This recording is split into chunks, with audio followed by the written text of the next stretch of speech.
దేవుడు కాబట్టి ఆయన రానయ్యాడు కాబట్టి ఆయన రాకడకు మనం ఏం చేయాలి? సిద్ధపడుదువా నీవు? ఎత్తపడదు. ఎందుకంటే చూడండి, 10 మంది కన్యకలు ఉన్నారు, 5గురు కూడా సిద్ధపడినారు, 5గురు విడవబడినారు. అంటే విడవబడే మనస్తత్వం ఎందుకు వచ్చింది వారికి?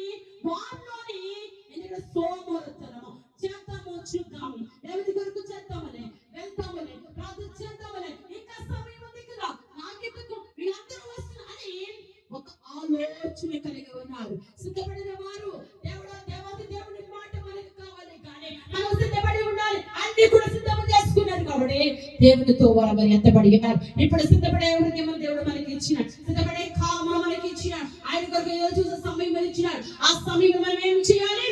దేవుని కొరకు మనం ఏం చేయాలి? సిద్ధపడిన వారిగా ఉండాలి. హల్లెలూయా. ఎప్పుడైతే మనం సిద్ధపడి మన క్రియలు మనము, ఎందుకంటే క్రియలు దేవుడు చెప్పిన విధముగా మనం నడుచుకుంటామో ఆ విధముగా ఉన్నప్పుడు ఆయన రాజ్యంలో మనల్ని ఆయన చేర్చుకుంటాడు. హల్లెలూయా. వాని క్రియలు చెప్పిన వారికి ప్రతిఫలాలు ఇస్తానంటున్నాడు. ఆయన ఏమంటున్నాడైనా? వాని క్రియలు చెప్పిన వారికి ప్రతిఫలాలు ఇస్తాడటండి.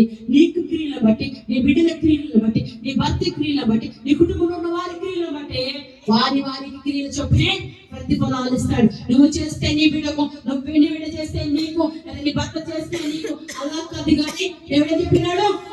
వాని క్రియలు చెప్పని. ఆ క్రియలన్నీ కూడా మనకి ఉండాలని మనం ఏం చేయాలి? నిరీక్షణ కలిగి ఉన్నాం, విశ్వాసం కలిగి ఉన్నాం. నిజమే. ఎందుకంటే చూడండి, ఒక ప్రియ సహోదరి ఈ రాత్రి సిద్ధపడి పండుగలో, దేవా నేనన్నీ కూడా 2 సంవత్సరాలు బట్టి పాల్గొంటున్నాను, అన్ని నా జీవితంలో చేస్తున్నావు. ఆవిడికి 12 సంవత్సరముల బట్టి ఏమన్నా తెలుసా, ఇప్పుడు దగ్గు వచ్చేస్తూ ఉంటది, నైట్ నిద్ర పట్టుదామి, ఇంకా తగ్గుతూనే ఉండాలి. 8 సంవత్సరాల వరకు చెప్పండి, 12 సంవత్సరముల బట్టి దగ్గుతో బాధపడుతూ ఉన్నది. అయితే అటువంటి పరిస్థితిలో ఉన్నప్పుడు, ఆమె దగ్గలేని పరిస్థితులు, చాలా భయంకరమైన పరిస్థితిలో ఉన్నప్పుడు, మొన్న గోదావరి వచ్చే సమయంలో, మొన్న ఆగస్టు సెప్టెంబర్ ఆ టైంలో చాలా విపరీతంగా చావు మృతువులోకి వెళ్ళిపోయింది.